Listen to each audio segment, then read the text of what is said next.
It's time. Hello, everyone. Happy Tuesday. If you didn't know it was Tuesday, glad you could hear it from me. This is Planetarium Live. This is episode 6. Say hello in the chat. I can't believe I've done 6 of these now. At least with you lovely people. I've done a few others with other groups of people, but I keep coming back to this, to the YouTube, and doing it this way. This is fun. And we've got a great night planned. Lots of stuff planned. Lots of exciting stuff. First of all, I'm going to give you a nice shock and wake you up if you feel asleep. Here's me with no hair. Well, less hair. I still have hair. But I had my quarantine haircut, so it's mostly gone now. And this is what I look like now. So if you ever wanted to imagine me without hair, here you go. Do your best. And the headphones really add to it, don't they? But rest assured, I've been told it will grow back, so that's really nice. Tonight, we're going to talk about Mars. We're going to talk about the asteroid belt. We're going to talk about a person who is hit by a meteorite and why that's actually different than an asteroid. And we're going to do some questions because we have a special guest. I swear he gets less special every time he's here because we're so used to him now. But it's Jesse Rogerson. Say hi, Jesse. I can't get less special, Ryan. Well, and we've got no video with you, so you're actually staying the same amount of special. Okay, well, I mean, because we have that photo. If you were to ask my mother, she would say that I am always special. So, appearing on your show will never take away from that. Well, that's great. That's wonderful. I did. How you doing, man? I'm great. I'm having fun.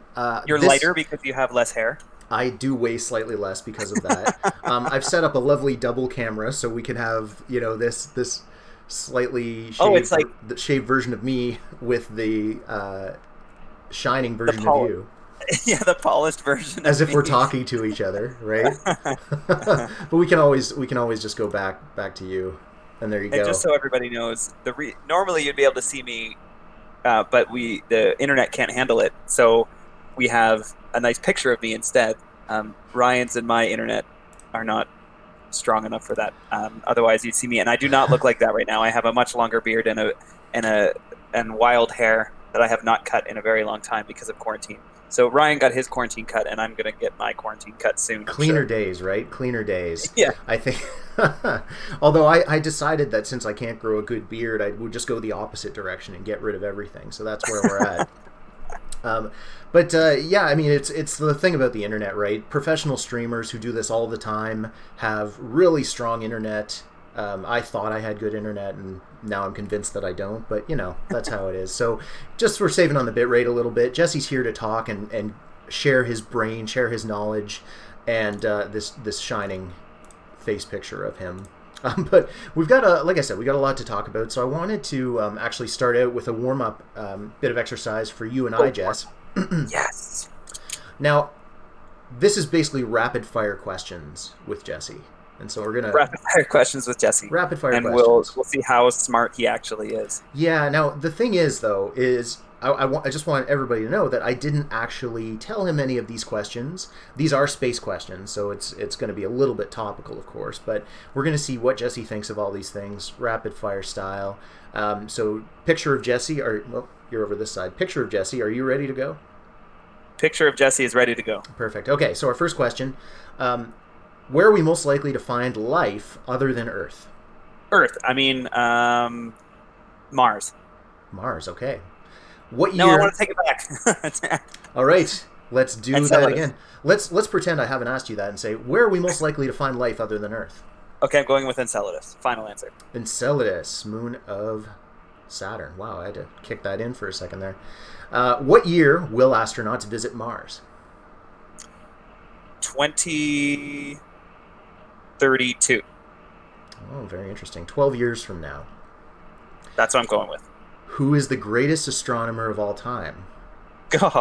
I know that's a hard one. That's a really terrible question on my part. So we're just gonna sit here and wait for your answer. I'll try and delay a little bit by talking a little bit. Maybe that'll help. So I'll say the work that Henrietta Leavitt did back in the early 1900s really paved the way for our understanding of distance measurements and the scale of the universe, because we really didn't have a sense of scale. So I'm going to say Henrietta Leavitt crunching away on Cepheid variables in the large and small Magellanic Clouds. That's some pretty serious work. So I'll Very go with that. cool. Can you explain what Cepheid I variable stars tell can. us? So there are most stars out in the universe stay the same brightness on short timescales. So on timescales of like 100 or 1,000 years, they pretty much stay the same brightness. The sun as well. But there are some stars out there that are called variable stars that change their brightnesses wildly, like a large amount of change of brightness on very short timescales, like days, weeks, months, and into years. And we call those variable stars. And there's a certain kind of variable star called Cepheid variable stars that have a very specific relationship between how long their variability is, so how long it takes to go from bright to dim to bright again, and so that's the period, and their overall actual brightness. So the brighter they are, the longer the period is. And we can use that relationship, we call this the period luminosity relationship. We can use that relationship to actually calculate how bright the star actually is. And if we know how bright a star actually is, and we can measure through a telescope how bright a star appears to be, then the difference between those two tells you how far away that star is.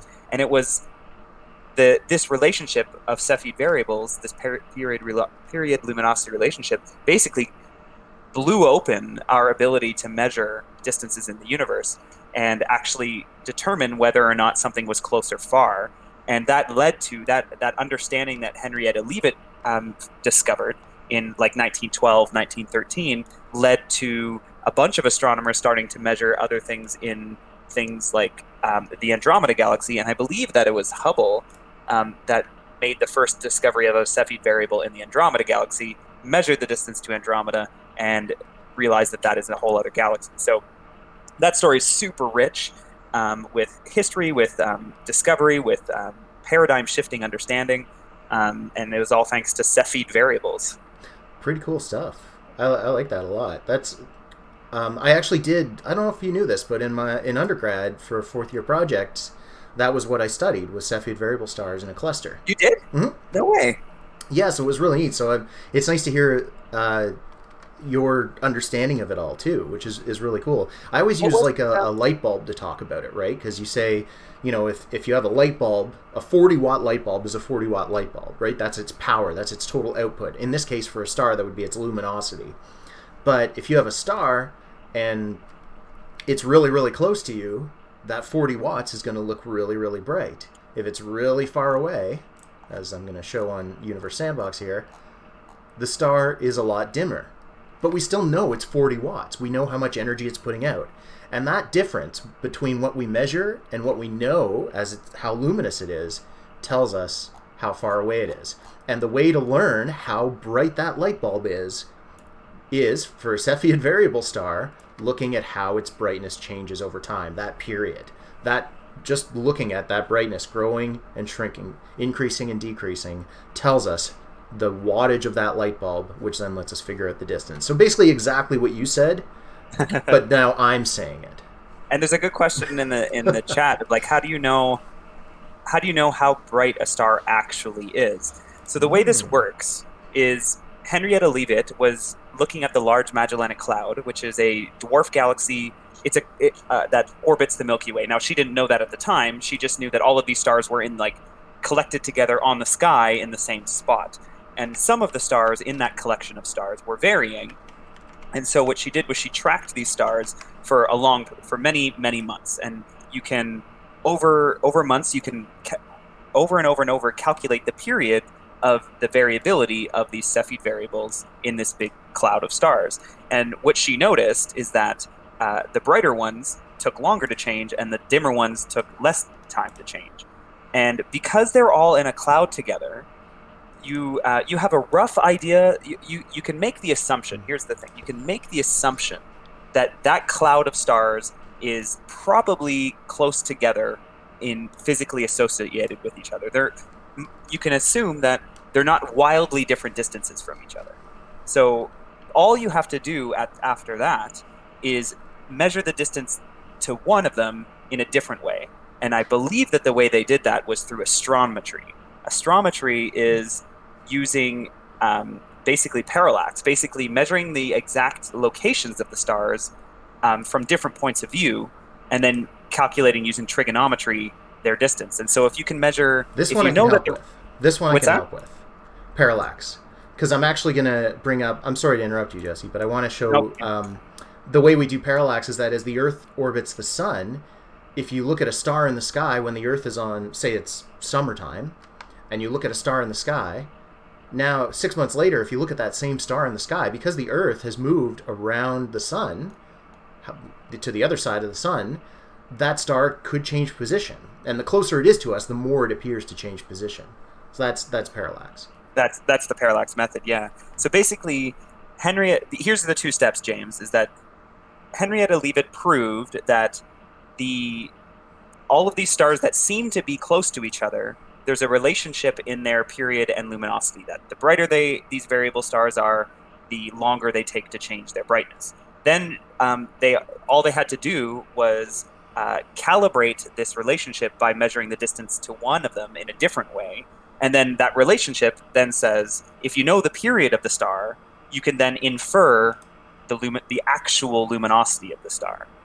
So you basically create this little tool that, if you calibrate it properly, can give you the distances, or give you the actual luminosities of all those stars. It's a ruler. It's a ruler. Yeah. You still have to measure that first, where the notches go on the ruler, right? It's kind of the same thing, but me saying it. Okay, so which that carries so much more gravity, right? When Ryan at least because I'm a real person on the camera. Yeah. I mean, you are too. It's just a real, you're that photoshopped version. Yeah, right? it's magazine. It's not real, Yeah, it's like model quality. Thank you, Ryan. It's model quality. Listen to this. Photoshopped beauty. I can't wait till we get you back on camera. Okay, the next rapid fire question. So we did, who is the greatest astronomer of all time? You're going with Henrietta Leavitt. Very good choice. Yep. What is your favorite planet? This is a softball. Mars. 100% Mars. Oh, nice. Another one for Mars. Yeah. Okay. Where do black holes lead? To a really dense material or matter or I don't know. So death basically is what you're going with on that one. They don't go anywhere. You go onto them. Yes.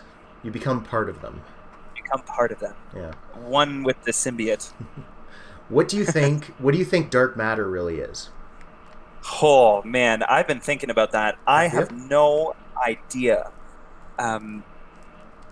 There's even some conversations going on Twitter related to modified Newtonian dynamics. Do you remember that stuff? Yeah.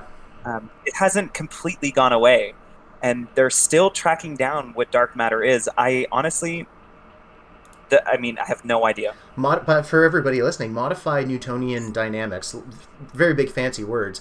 Just basically think of modified gravity.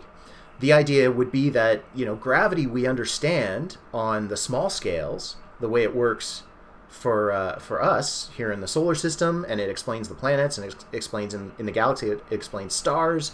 But on larger scales, the gravity would work differently. Yeah. Basically, on broader scale. Or was it gravity, or is it dynamics of particles? But they'd be due to gravity anyway, so... It's that our understand, basically, we haven't mapped properly. We haven't empirically measured properly how gravity works on different scales. Oh, okay. It's just that it's scale dependent, I guess is what it's saying. Okay, so what do you think though? Do Okay, you like that theory? Because I really don't like. I don't. I don't like the modified Newtonian dynamics personally. I don't, especially Not because that it matters, but you read much into. You probably have the whole bullet cluster stuff. Yes. So for those listening, there's this thing called the bullet cluster, which is a collision between two galaxies, and in this collision, you can map both the luminous matter, which is the stuff we can see with our eyes, but then using a variety of techniques, you can also map what looks like mass that has no light. And so there is this pattern, this gravitational map that you can create using this cool collision of galaxies that basically shows you that there is something there that does have mass. It's not modified gravity. There's a gravitational field that's there. And the bullet cluster to me says that dark matter is a particle of some kind that doesn't interact. So the only thing I can say after that is, because I don't know the various options, is I would say it's a WIMP, which is a weakly interactive massive particle. So it's a supermassive particle that has no electromagnetic interaction whatsoever, or at least a very weak one.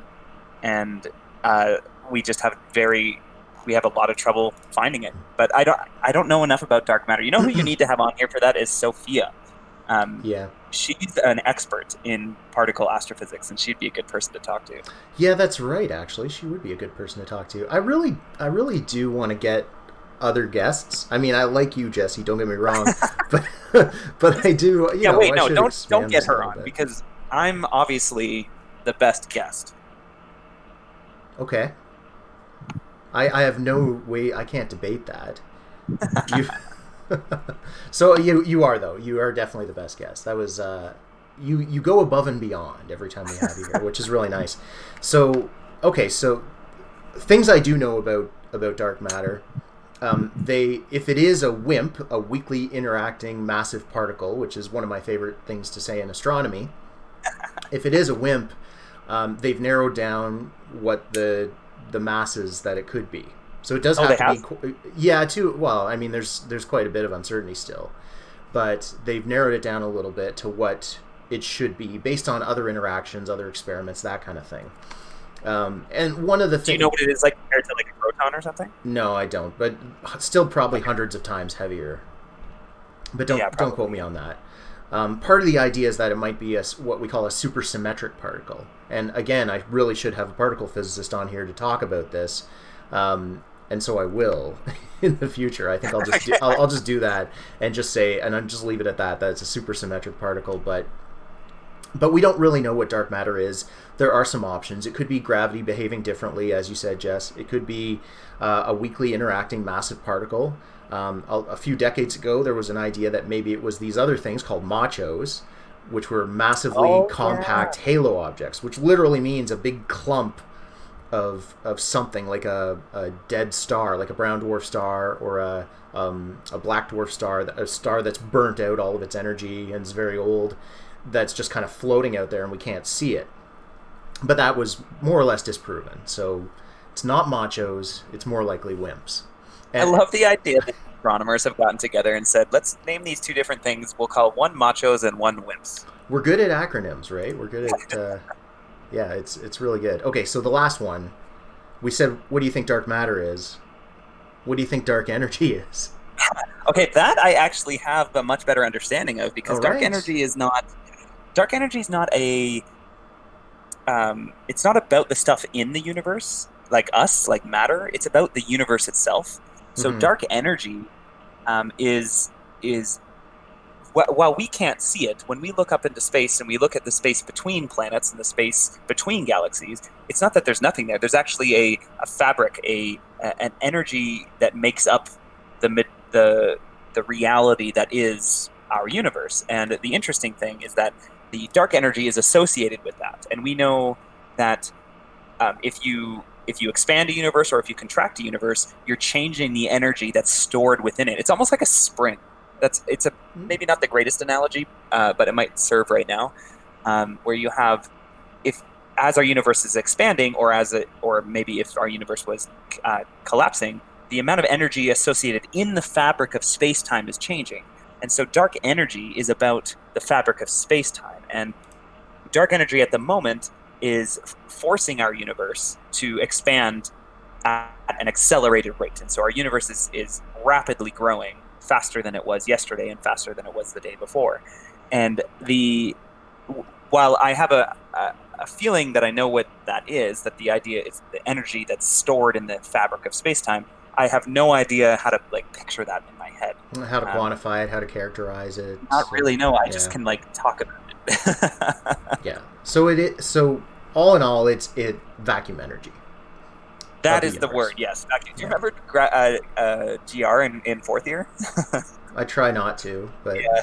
I mean, it's very interesting stuff, but mathematically really difficult. Really difficult. Ooh, great question in the Yeah, chat. I saw that too. I wanted to bring that up from Lauren. Is dark matter a threat to Earth? Jesse, is it a threat to Earth? Not at all. No, Mm-mm. dark matter is something that we see on big scales, but on scales like the size of the solar system, there's nothing really to worry about at all. Nope. Hmm. Yeah, I mean a couple things, and Lauren, I'll help you out a little bit here. I'm going to show you some. If we look at a galaxy on Universe Sandbox, where would I find a galaxy? Probably under the Galaxies tab. If we look at a galaxy, Check the galaxy. If you don't find it there, Jesse. check the planet I tab. forgot you were an expert. The Galaxies tab. Okay, so in our galaxy, this is supposed to be our Milky Way. Most galaxies, the dark matter is actually kind of hanging out beyond the spiral arms in what we call a halo. Right? So just like if you think of like an angel with a halo on over their head, this is kind of the same thing. It's a big torus-shaped, donut-shaped thing outside of the galaxy itself that can extend quite a bit farther away from the galaxy as well. And that's where we think dark matter mostly resides. Now, if it is particles, if it is these little particles, there could actually be dark matter particles flying all around us right now. It's just there's not as many of them as there would be outside of the galaxy. So, by the way, we are about 2/3 of the way out from the galaxy, out from the center. We're right about here. I don't know if you can see the little mouse cursor there. About 2/3 of the way out. So, chances are there are some dark matter particles out there that are passing through us, past us, around us. But because they're weakly interacting, they don't really interact with other matter, those particles, we don't have to worry about it.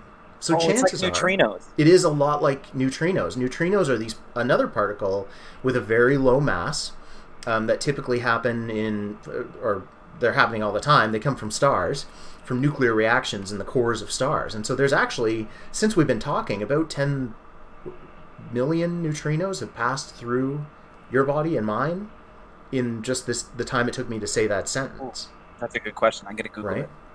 Yeah, Jesse, see how many actual neutrinos it is. So these are particles as well that we know exist. We have evidence that they exist. We know that they're very tiny and that they don't interact with very much. And we know that the sun makes a whole lot of them. So they're kind of flying around all over the place right now, and we just don't have to worry about it. Right? There are dangerous particles out there, but chances are dark matter is not part of that class of dangerous ones. So thanks for that question. That was really good. Do you want to know that you were way off, Ryan? I was, huh?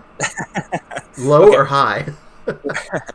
So according to this blog post from James Keene, PhD in physics, on Nature, this is on nature.com, the theoretical calculations say that about 65 billion neutrinos pass through every square centimeter region of the Earth's surface every second. 65 billion? Yeah. Okay. Can you feel them? I can't imagine them, Jesse.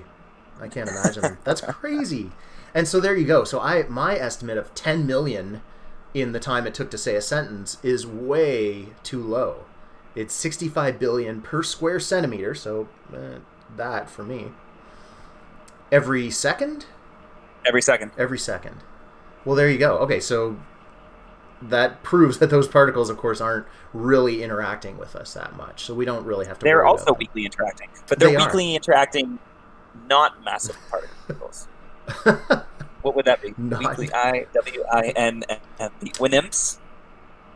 You work on that.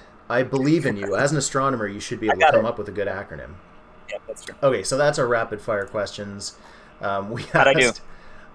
You took like 5 times as long as I was hoping it would take. So you yeah, did really you well. Talk a little bit. You did really well. I actually really enjoy that, and I realized that when you get people who are passionate about something to talk about something, there's no such thing as a rapid fire answer. You can give those one word answers, but then because you're passionate about it, you want to talk about all the other stuff that goes along with that and explain it and quantify why you feel that way. So I do appreciate that. All right, cool. We do have some other stuff to get to, though, and the first one was a question from our last episode from a couple weeks ago. Excuse me. It was from Jen, and she said, could we look at what would happen if the Earth stopped rotating for any period of time? Oh my gosh. That was the first half of the question. The second half, was what would happen if our rotation around the sun slowed or sped up. So I take it you mean our orbit around the sun, our movement around the sun. So let's first take a look at the solar system. If we bring it up here in lovely Universe Sandbox, occasionally I look back and make sure that I've actually got the correct window up, and in this case I do. So we're doing well. I see it now. This whole streaming thing, it's I'm only getting better at it. So there you go. Here's our solar system. We're moving time forward really, really quickly, about 10 days of time for every second that we experience here. So we're going to go to the Earth, though. We're going to pause that and go right into the Earth. There it is. There's the Earth. And so the first part of the question was, what would happen if the Earth stopped rotating for any period of time? So now there's a couple kind of things about that, right? First of all, when we talk about the moon going around the Earth, we've talked about tidal locking before, right? We've said that the moon, as it orbits the Earth, the same face of the moon always points toward the Earth. And that's because the moon's actually rotating the same speed that it's orbiting. So let's say, the Earth's going around the sun. I think we can actually change that parameter. I think we can change its rotation, orbital period, inclination, true anomaly, rotation relative to orbital plane, rotational period. There you go. So right now that says 23.9 hours, which, 24 hours in a day. So we're going to change that to 0. And let's take a look at what happens to the Earth. Jesse, do you have any guesses as to what's going to happen to the Earth if the rotation period stops? I mean quick guesses, Jesse. Quick guess. You get 3 words. Go. Ridiculous disaster. Ridiculous disaster. That's nice. Those are 2 big words. Those are big ones. Are they, though? I'm going to slow down time a little bit, too, as we do this. Okay, so we're going to take a look at the parameters of the Earth as well as things change. And we can speed up time a little bit. Go a little bit faster and see what happens. So the Earth's not rotating. So what you're actually seeing, you kind of look at it and you're like, oh, wait a second, the light's changing. More of the Earth is being illuminated. Well, what's happening is the Earth is still traveling around the sun, right? So as the Earth travels around the sun, basically now what's happening is, I'm just going to pause for a second. Wait, hold on. I was thinking that we would be, like, the Earth is going on, it's rotating, it's doing its every 24-hour thing, and then you just all of a sudden stopped it. And then what would happen then? Oh, stopped its rotation around the sun. Just immediately stopped it, like, in an instant. Oh, that's good too. Well, let's look at that case next. Let's say so I should clarify then. The first case is that the Earth itself has stopped rotating, which means that North America now points the same direction into space all the time. Africa always points the same direction into space. And as Earth travels around the sun, you can see we're looking at Africa here, still pointing in that same direction in space, but as the Earth travels around the sun, it still gets sunlight. So the first thing that would happen with this is that because it's the Earth takes a whole year to move around the sun, the days are a lot longer. One day is now effectively a year, right? It takes 1 year to see the sun go all the way through the sky, and 6 months to go all the way through the sky, and then 6 months of darkness. So we get 6 months of constant daylight, 6 months of darkness, and that wreaks havoc on the Earth's atmosphere and climate. The day when it's sunny for 6 months, it's going to get really hot, and at night it's going to get really cold, like several hundred degrees below zero. And so that's really going to mess with the Earth and make most of the Earth not habitable for a really long period of time. Anywhere where there's that boundary between day and night, twilight, I guess, would get just enough of the warmth and just enough of the cold to kind of balance out and survive and not be too uncomfortable. But of course, as the Earth does travel around the sun, that zone is going to start moving. So that really messes with things. So it wouldn't be very fun. Life would not do very well at all. The climate of the Earth wouldn't do well. We're actually not seeing any changes in the parameters because really we're still getting the same amount of total sunlight on the Earth. But it's that all the crazy stuff that's going to happen is going to happen in the atmosphere and probably on the surface. for humans. And there would be like things like weather patterns. Like Yeah. the reason we have like hurricanes and jet streams are a result of like the spinning of the Earth. I don't know if the hurricane itself, but the paths the paths that hurricanes take is a result of the spinning of the Earth. Yeah, the jet stream is about the spinning of the Earth. So the convection that is created and the transportation of heat by the spinning of the Earth, like it messes so much stuff up. It does. No, it really does. Okay, so there was the other case, though, the other interpretation of this, I guess. What would happen if the Earth stopped rotating, period? Yeah. It just stopped, right? The Earth at the equator is moving at 680 kilometers per hour. I think it's more than that. Hold on. Maybe I'm thinking of where we are. Circumference of Earth is 32,000 kilometers. I have 40,000. Okay, well, I'm close. All right, give me a break. So 40,000. That's good in astronomy. Okay, that's good in astronomy. So 40,000 divided by 24 hours is 1,600. Okay, so it was about half. So what I was probably thinking of is how fast we're moving in North America, because we're not on the equator. So that's at the equator. Oh, maybe. So what'd you say, 1,600 kilometers an hour? Yeah, something like that. So imagine you're traveling at 1,600 kilometers an hour, like even 100 kilometers an hour on the highway, and you just come to a dead stop instantly. You're going to go flying. In fact, everything's going to go flying. Yeah. It's not going to go well. Yeah, this is the classic case of Newton's first law, where things don't want to change their inertia.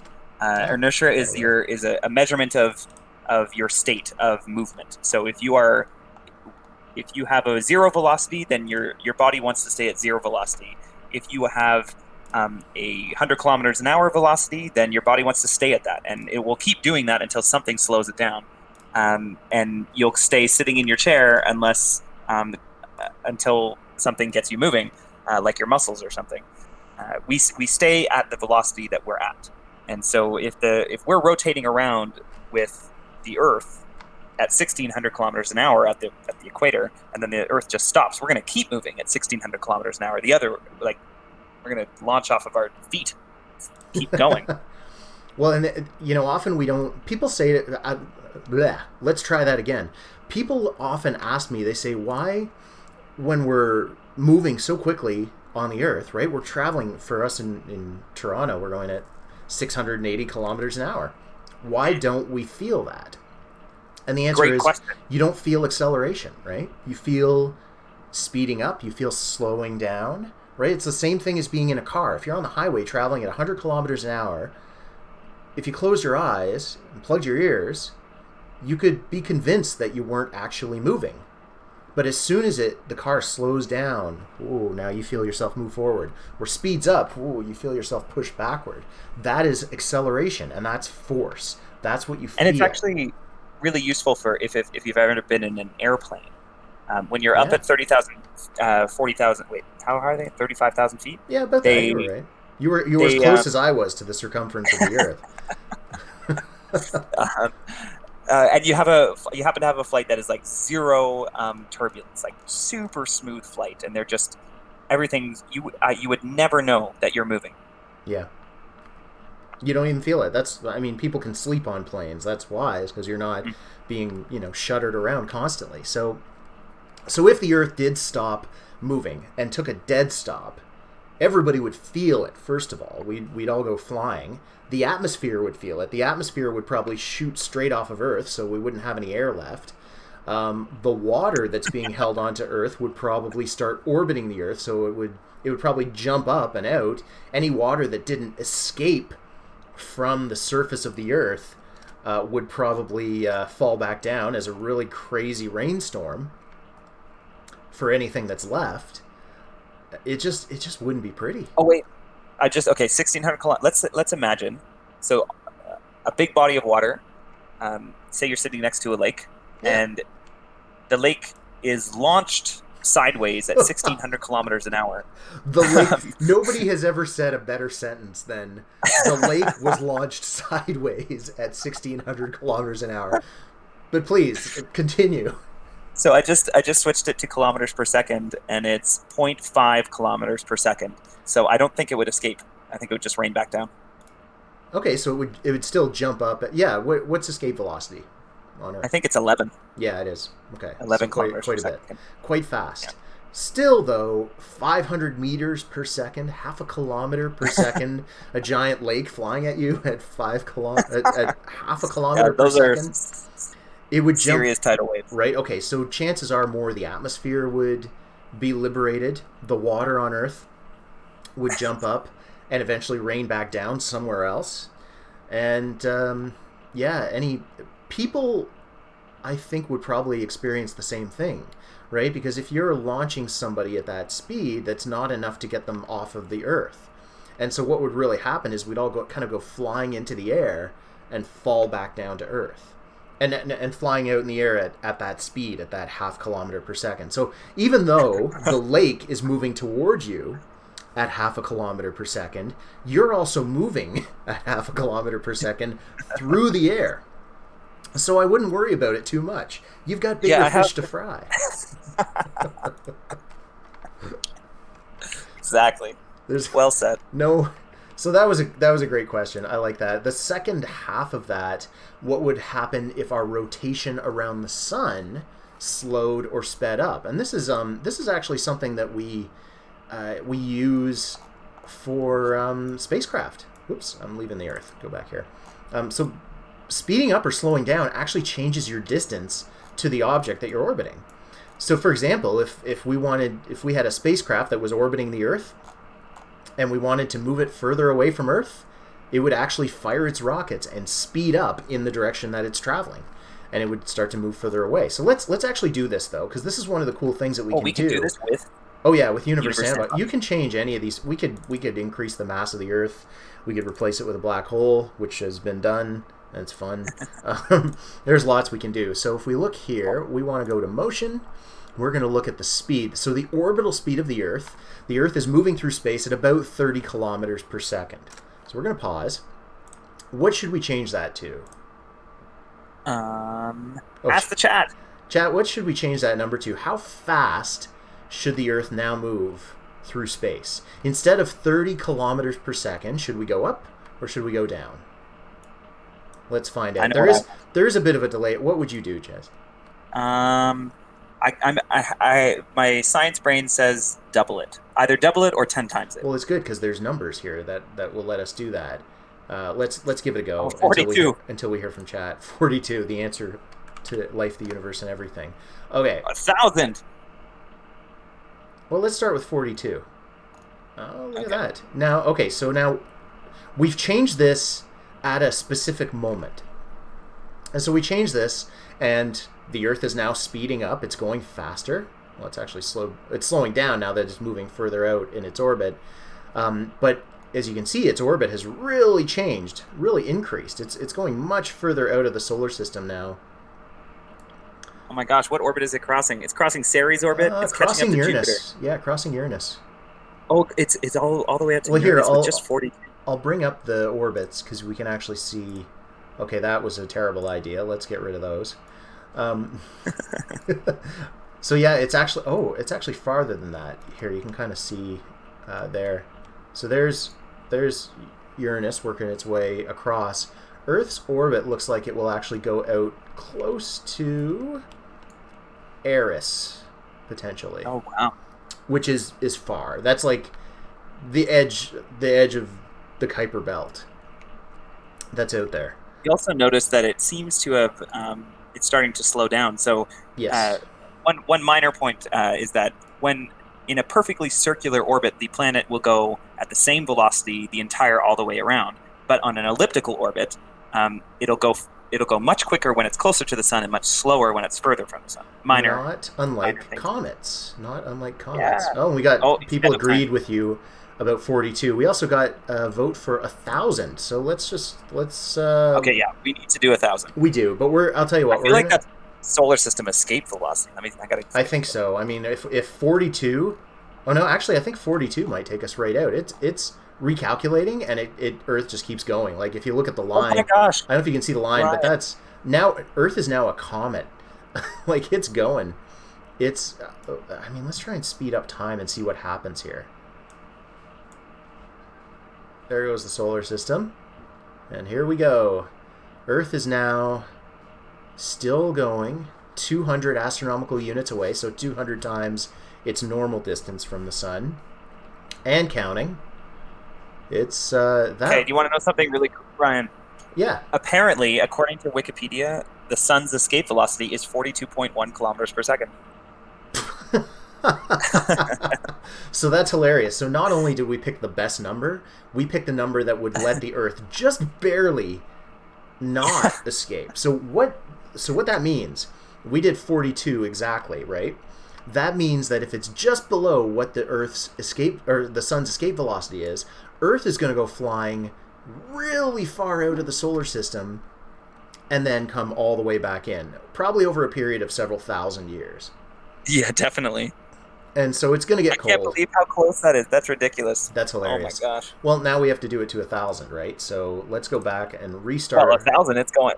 Well, yeah, but let's see how fast it goes, because that'll be kind of fun. So here's our Earth once again. I do want to see how fast. Well, this is the what if of it all, right? Is 1,000 kilometers per second of orbital velocity. Now, I would just like to try and point out. Do you see that straight line that the Earth is now connected to? I don't know how easy that is to see. Yeah. This is the Earth's trajectory. That is a straight line in space. So let's see how quickly it goes. The Earth is now moving out at 1,000 kilometers per hour. Don't blink or you'll miss it. There we go. Goodbye, solar system. We just crossed Quair and Haumea. Whoa. Look at it go. Like, that's several billion kilometers already. Like, that's like 10 billion kilometers over a period of about 2 months.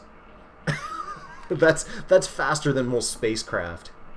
Probably than all spacecraft. So definitely. So if you'd like to remove the Earth entirely from the solar system, that's basically the way to do it. Okay, cool. So just accelerate the Earth to 1,000 kilometers per second. Yeah. Now, so that's what would happen if it would speed up, but what if it would slow down? I know, I want to see. All right, our normal orbital speed was, what did I say, 29? 29. Yeah, 30 kilometers 29. A second. So why don't we cut that in half? For funsies, we'll go to, like, a much smaller number eventually. Just for funsies? Yeah, of course. That's so why 15? That's why we do things. Okay, so we'll do 15. And you can see that the Earth now starts to spiral in. Now look what's happening is it is speeding up too. And look at that orbit changing. You can kind of see it there as it's out. It's interacting with Mercury. Whoa. It's probably got some general relativistic behaviors as it gets that close to the sun. And we should also point out that the temperature, the average surface temperature of the Earth has now shot up to 77 degrees Celsius. Oh my because gosh. Those close passes to the sun, I don't know if you noticed this, they're about twice as close as Mercury is. And a normal day on Mercury, by the way, is about 350 degrees Celsius. So Earth is getting really hot and then slightly less hot. And then goes in again and gets really hot and slightly less hot. And if you look at the average surface temperature right now, it's decreasing a little bit. Watch this as it goes in. As it goes in closer. Whoa, it just balloons, yeah. It shoots back up. But temperature is dependent on more than just your proximity. It's also dependent on your climate. It is. And if there's much atmosphere left on the Earth after all this. Well, yeah, getting that close to the sun would probably do a decent job of stripping it away, even with our magnetic field. Mm-hmm. Yeah, indeed. So, but you're right. There is an atmosphere to account for, which is probably why we're heating up faster. That is the average temperature, by the way, right? So that does account for the nighttime side. It accounts for the different seasons. The average surface temperature of the Earth is typically 11 degrees. Just for reference. Oh, it's 11? I thought the average temperature was like something like 2 or 3 degrees. But I don't know that stuff very well. Sorry, 13.8. I don't know why I said 11, but This is Planetarium Live, the show where the explanations are great, but the answers are close. The numbers. The explanations are very spirited, but they're just a slight bit off all the time. The numbers are anyway. Okay, what should we go to for our lower bound? What's our tiny number? I want to do if so. What it starts at 30. Here's a good one. Pick a number that will take us close to the sun, but not into the sun. 5. 5 it is. Let's see what happens. I think you failed, but let's take a look. What? Well, let's find out. That's the Earth. Okay, so I'm going to slow down time a little bit so we can see this a bit closer. As it goes I totally missed the sun. It's going to be fine. That's really fast. Okay, let's slow it down even more. So Earth will speed up. Its surface temperature is rapidly increasing, as you would expect from it getting close to the sun. We're going to go fly. Oh, I got to slow it down even more because time's just going so fast. Oh, look at that! We successfully orbited the sun without dying. I did it. Well, I mean, without the Earth becoming part of the sun. I mean, chances are no life survived that. But, it's what we got. It's what we got. So here it goes. It goes back out to... Oh, that's interesting. Okay, past the orbit of Mercury. So it's swinging back out. Let's see how far it goes.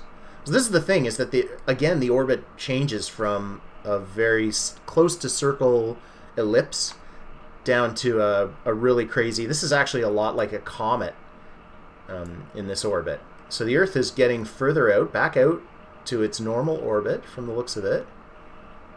And then it's going to go flying back in again.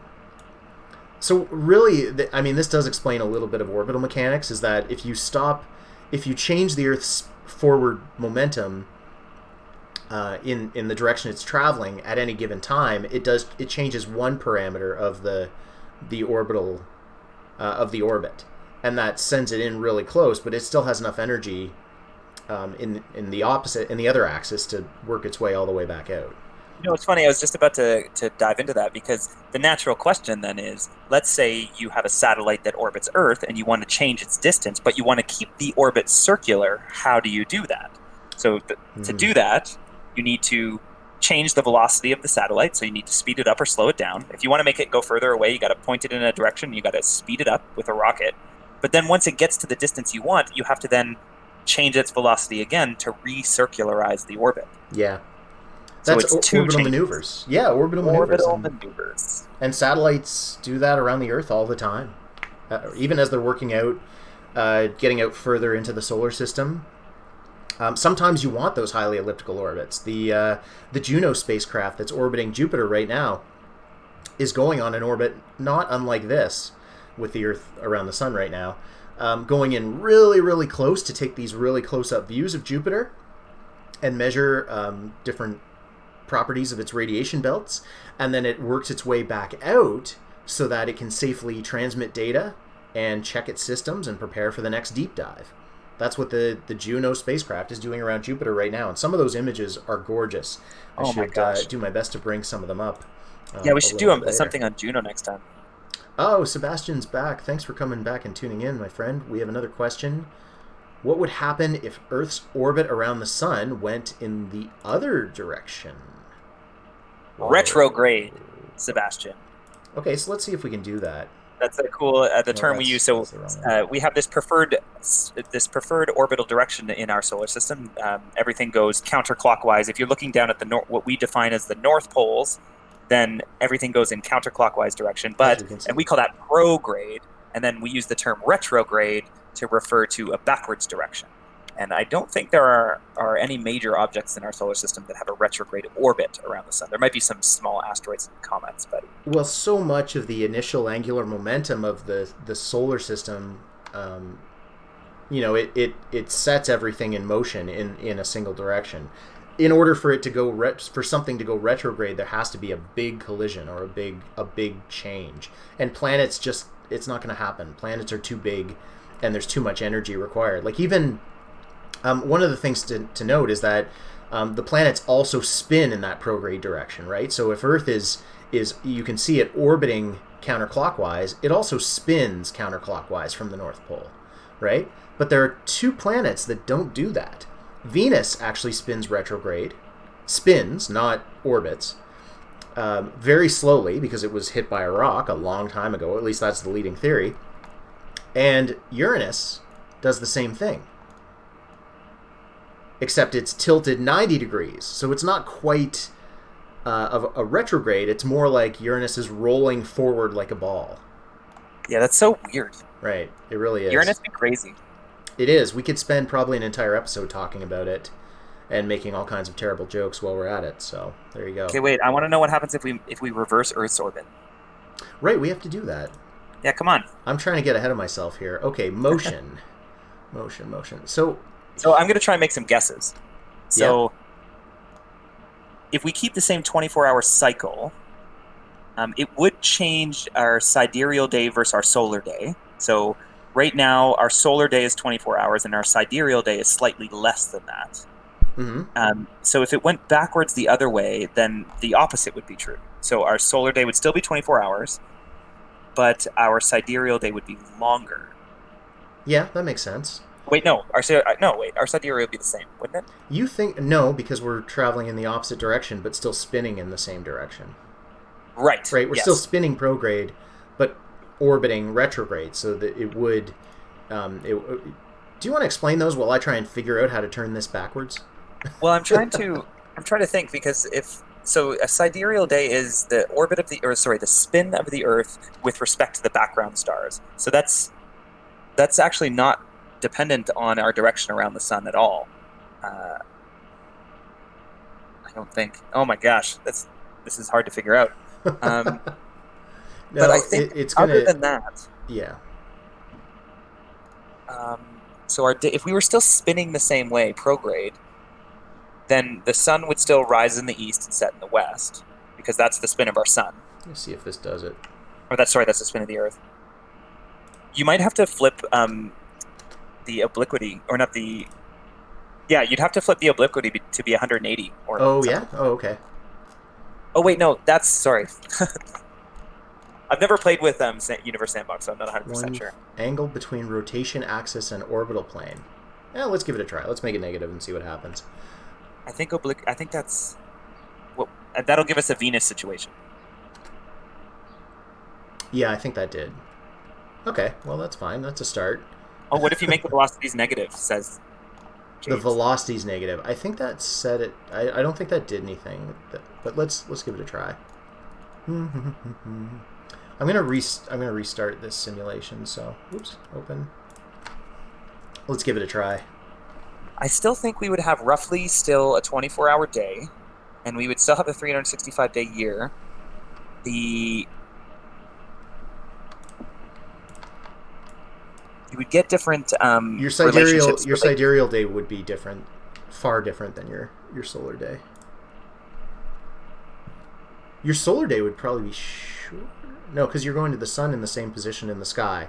Typically, okay, so your solar day is the Earth orbits and it spins and it sees the same position, the sun in the same position. But because it's moved in its orbit, that happens a little bit sooner than... Oh, yes, okay, so your solar day is shorter than your sidereal day.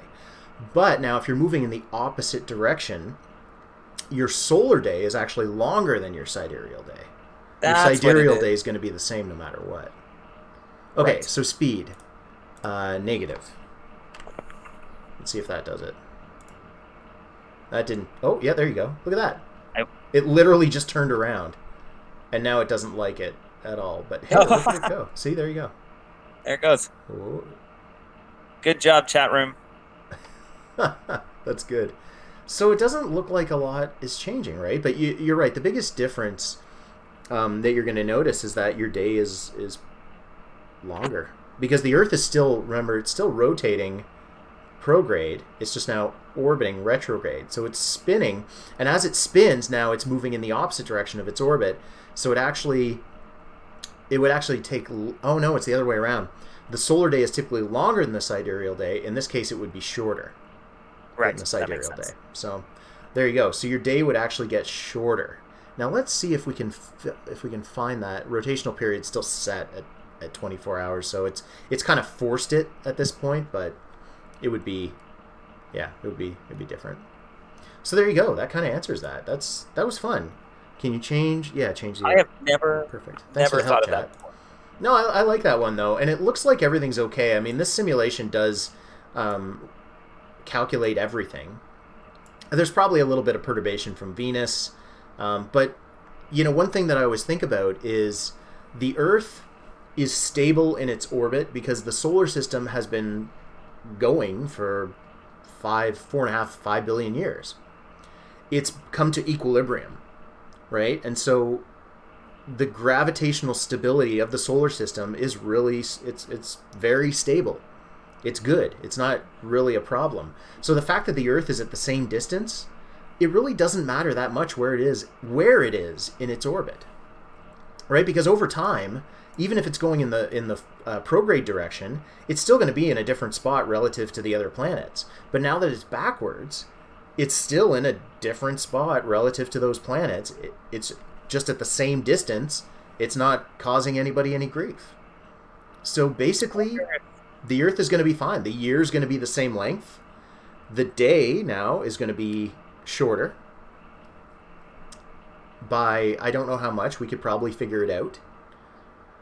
Actually, it'd be the difference. It'd be twice the difference between the current sidereal and solar day. Is how much shorter it would be. So I don't know. I think that's not very long, but anyway, that's kind of cool.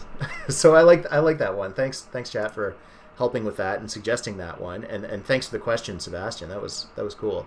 So see, we were talking about this, Jesse, that it's really nice to have a chat. It's really nice to have people to ask those questions and to give us this stuff to talk about. I'm getting serious for a second, because you and I did the Royal Astronomical Society of Canada, their virtual star party, which happens every 2 weeks on a Wednesday. It was last week. The next one will be next week. So I'm hosting that, and you were the guest, and it was really nice because several hundred people tune into that one. I mean, I'm glad to have my 10 amazing people or 20 amazing people join in on this chat. It's really wonderful. I'll do it forever as long as you keep tuning in. But when you have a couple hundred people, the questions come bam, bam, bam, really fast. And so sometimes you can't get to all of them, but you end up with a lot of really quick, different ideas on a topic that lets you kind of have this very full discussion. So I think that happens in general, and that's why it's really nice to have all of you here to fill in what we're talking about and to think of the things that we haven't necessarily thought of. And because we can explore it, we can kind of explain what's happening, because hopefully we know what's going on.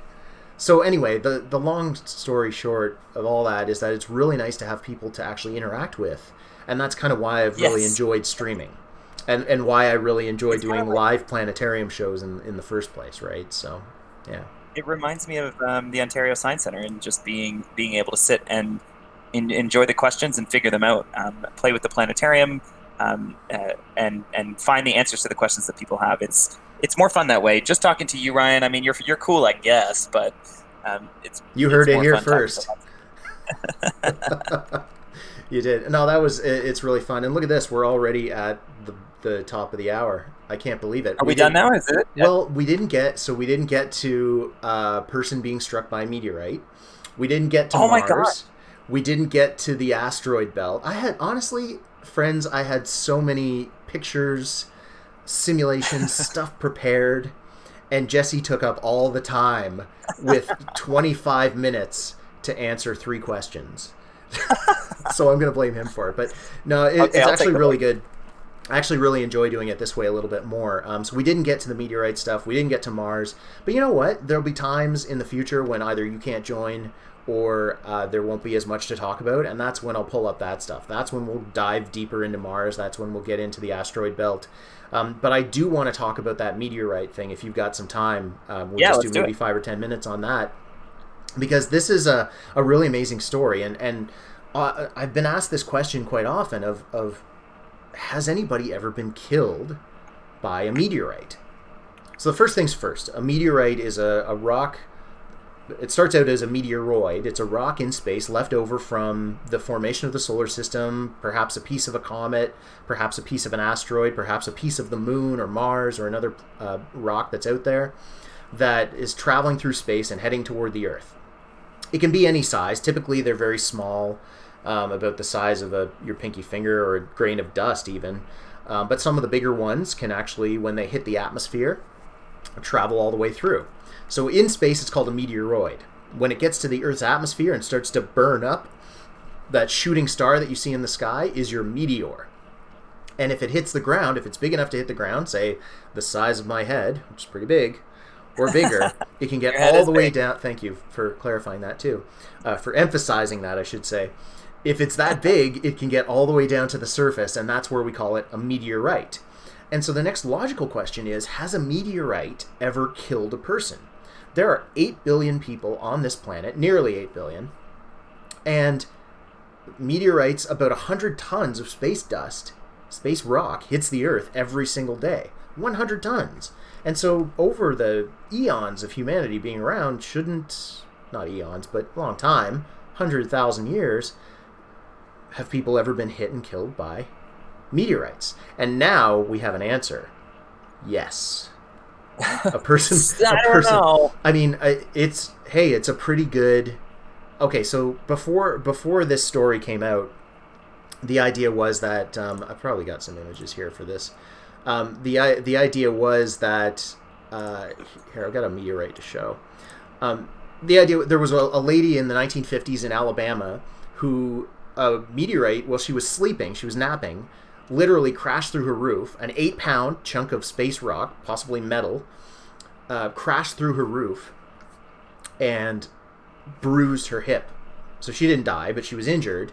Right. So this is the story that I know of the story of that woman who got hit, and she had quite a nasty bruise on her side, but she was fine.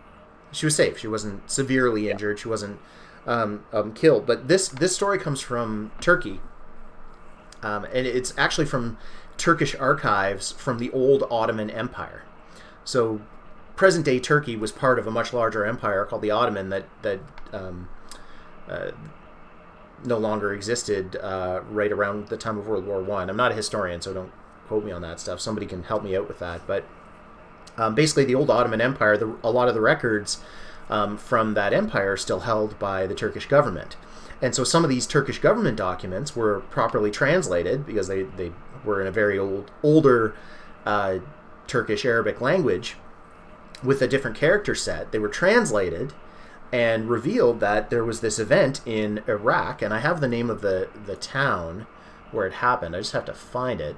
But it happened in this town in modern-day, well, what is now modern-day Iraq, and the idea is this large chunk of space rock hit the Earth, created a big fireball meteor, it exploded, and one of the chunks that had exploded off of it hit a person and killed them, and paralyzed a different person. So it was a really dangerous thing. It was in Suleymania, Iraq. Okay, so in I have 1888. Please ask your questions, Jesse. So the idea here is that we're translating old scribes that have this account. So the account separate accounts, actually. 3 separate accounts from the Ottoman, who was called the Grand Vizier. So a government-appointed official of record keeping. Okay. I just feel like a piece of Swiss cheese right now, Jesse, as you're just like, we gotta.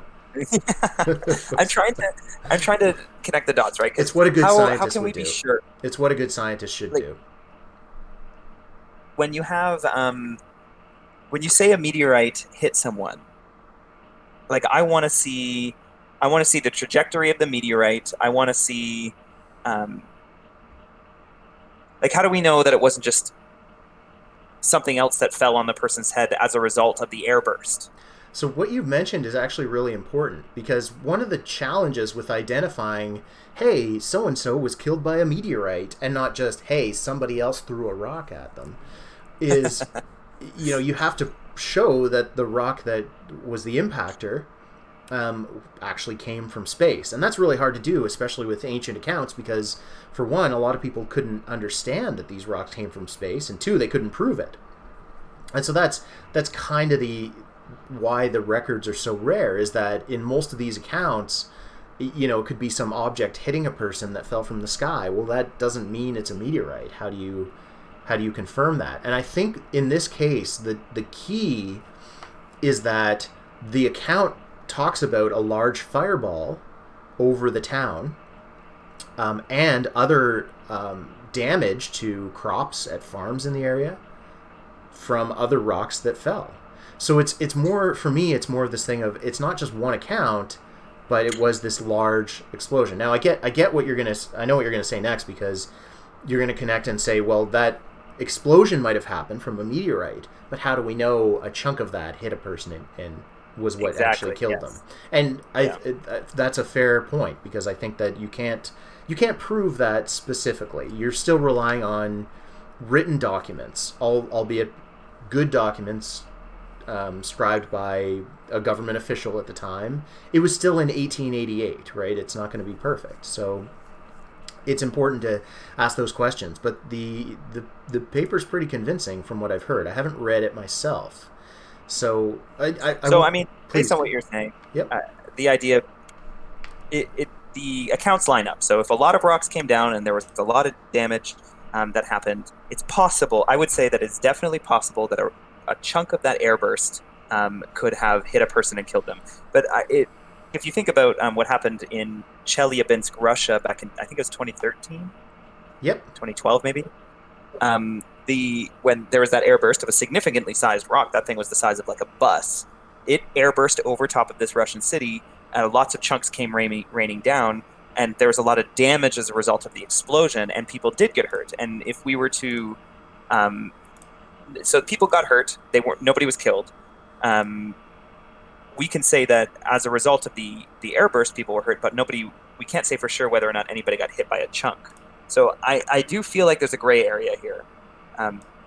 Okay, I'm going to help you out a little bit, because I'm glad you talked about Chelyabinsk. The image that we're looking at right now is actually one of the chunks that fell off of Chelyabinsk. And if we move over to this, here is an actual dash cam footage of the explosion. This is the Chelyabinsk meteorite. It was mid-February 2012, I believe, or 2011 actually. It might have been.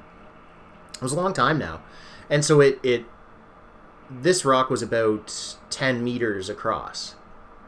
This space rock, big chunk of iron and stone, and it hit the Earth, traveling at about 40 kilometers per second, and it exploded about a kilometer above the Earth.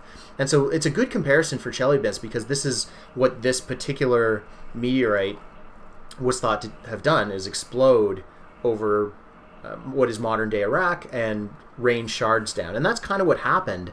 However, in Chelyabinsk, for two reasons, it's spread out.